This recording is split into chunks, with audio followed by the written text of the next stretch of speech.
Mungkin Anda boleh gambarkan dari situasi suku bunga yang semakin tinggi saat ini, ditambah lagi juga mungkin ada kelangkaan di komoditas. Artinya pengusaha ini terhimpit dari segala sisi. Kondisi pengusaha retail saat ini seperti apa? Ya, saat ini kami tentunya yang selalu kita komunikasikan ke pemerintah adalah relaksasi. Ya. Apapun komoditinya akan menjadi langka di retail ketika harga belinya lebih tinggi dari harga acuan atau harga eceran tertinggi misalnya. Nah, ini otomatis kan kita nggak mampu beli. Siapa yang mau subsidi? Ya, yang kemarin saja minyak goreng belum selesai subsidinya, Rafaksi, ini nggak mungkin karena kita nggak mungkin beli mahal, jual murah. Jadi itu yang mengakibatkan kurang stok atau langka di toko-toko retail. Ini berdampak kepada masyarakat. Sehingga paling cespleng adalah relaksasi. Dan ini kami terus komunikasikan, kami sangat mengapresiasi Badan Pangan Nasional, Pak Arief Prasetyo yang selalu berkomunikasi intens sehingga sangat mengikuti kondisi market ini. Ya. Kita juga berharap tentunya kalau di hilir ada perubahan atau ada relaksasi, tentunya juga di petani atau juga di pekebun juga ada relaksasi. Nah ini bagian yang memang tidak mudah, tetapi ya kita serahkan kepada penguasa. Penguasa ini kan memiliki banyak instrumen dibanding kami pengusaha. Jadi bagaimana mengatur balancing antara kementerian lembaga, kemudian adanya keseriusan, kefokusan ya. Udah selesailah kita punya pesta demokrasi ya. Sekarang kita menuju kepada bagaimana satu balance, satu kebersamaan seluruh stakeholder dan libatkan pelaku usaha. Ya, saya belum pernah tuh ya mungkin asosiasi lain juga, misalnya dalam penentuan ini kembali BI rate. Kita nggak pernah diundang untuk temu bicara mengenai BI rate, hanya keputusan semata top down Dewan Gubernur Bank Indonesia. Ya kita berharap suatu waktu kita diikut sertakan. Semua sektor bicara mana yang terkena, mana yang enggak. Kemudian yang terkena gimana diskresinya, gimana subsidinya. Supaya nggak mematikan, karena kalau terkena dampak pasti kan ada pengurangan tenaga kerja. Agar tepat sasaran. Dampak gitu, lagi, ya. daya beli lagi. Nah ini kan perlu kesatuan stakeholder semuanya ikut. Baik, berjalan. tadi Bapak sampaikan yang dibutuhkan adalah relaksasi. Ya. Relaksasinya secara spesifik seperti apa Pak? Apakah pengurangan pajak atau mungkin ada relaksasi di bidang lain? Ya, kalau yang berkaitan dengan kami, khususnya bahan pokok dan penting, kita bicara dua komoditi yang sekarang sedang ramai, beras bulan Februari Maret, kemudian sekarang gula. Kita minta relaksasi dalam harga eceran tertinggi atau harga acuan. Kalau gula itu harga acuan. Kalau gula kan sekarang di 17.500. 17.500 setelah direlaksasi. Ya, tadinya 16.000. Nah, ketika 16.000, harga jualnya sudah 17.000 lebih. 17.100, 17.200, bagaimana kita mau membeli? Itulah yang membuat tadi kita statement bahwa kita bisa langka akhirnya. Nah, sudah direlaksasi sampai 31 Mei 17.500 ya. Dari sebelumnya 16.000, sebelumnya lagi 14.500, sebelumnya lagi 12.500. Nah, kalau ditanya kenapa ada peningkatan-peningkatan itu? Ya ini suatu keniscayaan ya.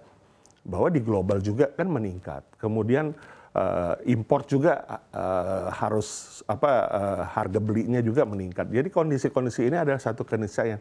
Yang penting di sini adalah bagaimana naik dan turunnya itu satu hal keniscayaan, tetapi lebih penting adalah bagaimana peningkatan produksi. Karena masalah kita sebenarnya di produksi.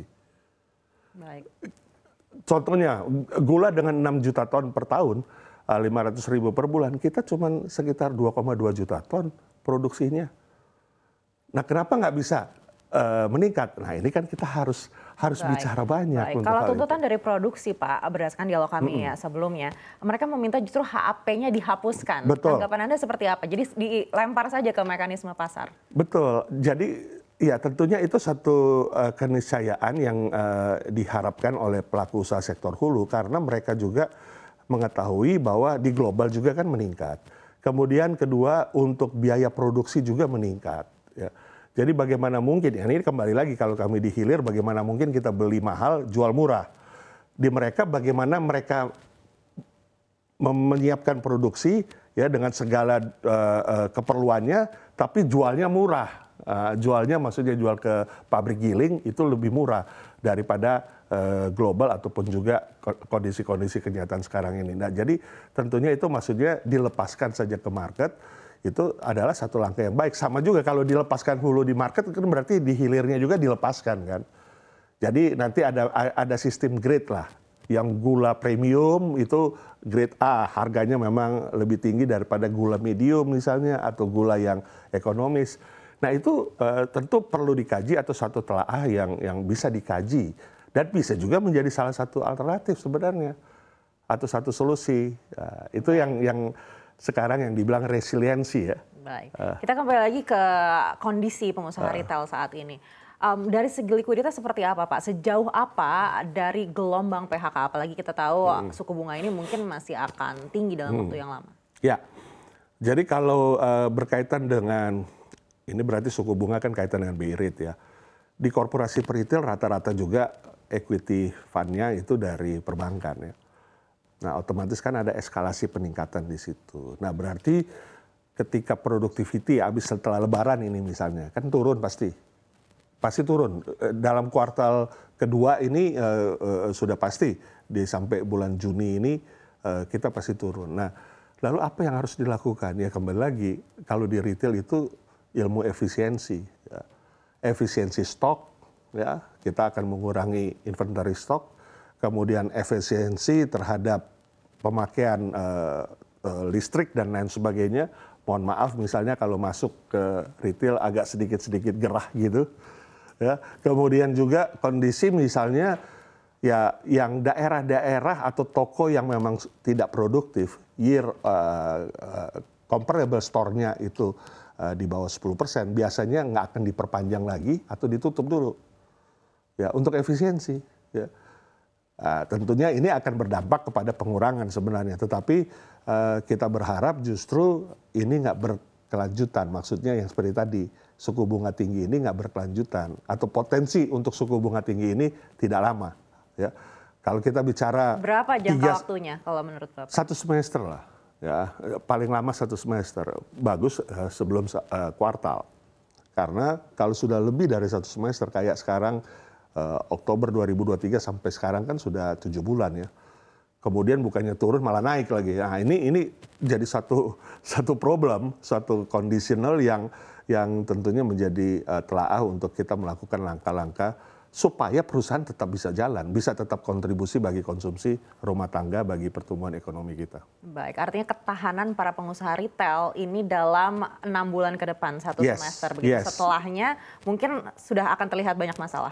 Akan ada problem, apalagi ditambah dengan ketersediaan barang yang kita nggak bisa kontrol, uncontrollable.